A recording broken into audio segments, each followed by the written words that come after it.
നമ്മുടെ government allowed ആണ് ഈ ടിക്കറ്റ്. ഈ ഗവൺമെന്റ് അലൗഡ് ആയ ടിക്കറ്റ് നമുക്കൊരു സ്ഥലത്ത് വിൽക്കാൻ ഒക്കത്തില്ല.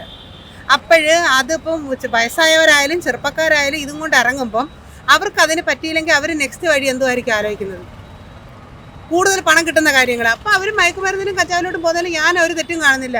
ആദ്യമേ ഇത് വിൽക്കാനുള്ള ഒരു ഇത് എന്തായാലും അടിച്ചിറക്കി, ഇതിൽ നിന്ന് വരുമാനവും ഉണ്ട്. അപ്പം അതിലെന്തുവാന്ന് വെച്ചാൽ അവർ ചെയ്യണം, അതാണ് വേണ്ടത്. അപ്പം ഒരുപാട് പേര് മയക്കുമരുന്നിന് ഉപേക്ഷിക്കും, പിന്നെ മദ്യപാനം ഉപേക്ഷിക്കും. അവർക്ക് വരുമാനം കിട്ടിയാലല്ലേ പറ്റുള്ളൂ. വരുമാനം തൊഴിലവസരം ഇല്ല, നമ്മുടെ കേരളത്തിൽ ഇല്ല.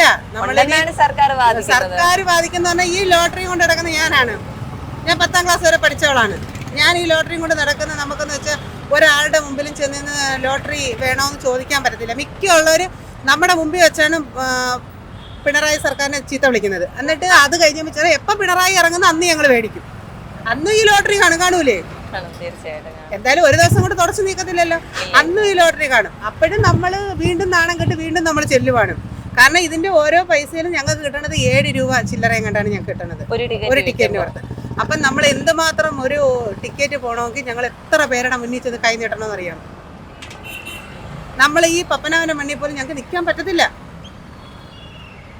ഒരറ്റത്ത് പോലീസുകാർ പറയും ആൾക്കാർ വരുന്നു, ഞങ്ങളവിടെ നിൽക്കുമ്പോൾ തന്നെ ആൾക്കാർ ഇന്ന് പരാതികൾ പറയുക, ലോട്ടറിക്കാരെ കൂടെ പറ്റുന്നില്ല, സഹിക്കാൻ ഒക്കുന്നില്ല. കാരണം ഞങ്ങൾക്കവിടെ നിൽക്കാൻ പറ്റുന്നില്ല. കാരണം ഞങ്ങളുടെ അവസ്ഥ അങ്ങനെയാണ്. പക്ഷെ അതിലൊന്നും ഒരു മേന്മയും ഞാൻ കാണുന്നില്ല. ഈ സാധാരണ ജോലിക്കാരിയായ എനിക്ക് അത് കിട്ടുന്നില്ലെങ്കിൽ പിന്നെ സർക്കാർ സ്ഥാപനങ്ങളിൽ ഇരിക്കുന്നവർക്ക് എന്ത് മേന്മയാണ് കിട്ടുന്നത്? ഒന്നും കിട്ടത്തില്ല. ആദ്യമേ എല്ലാം ഒരറ്റത്തുനിന്ന് ക്ലിയർ ചെയ്ത് വന്നാലേ പറ്റുള്ളൂ. അല്ലാതെ സർക്കാരിൻ്റെ ഒരു കാരണം ഒരുപാട് അനുഭവിച്ചത് കൊണ്ടാണ് മോളെ.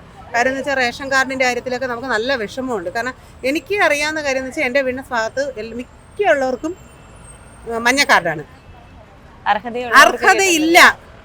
ഞാൻ കട്ട ഇത് പറയണം, അവർക്ക് അർഹതയില്ല. അവരൊക്കെ അരി മേടിച്ചിട്ട് വിലയ്ക്ക് വിൽക്കുവാണ്. ഞാൻ മേടിച്ച ആളാണ്, മേടിക്കുന്ന ആളാണ്. റേഷൻ കട അവരുടെ കയ്യിൽ നിന്ന് മേടിക്കും.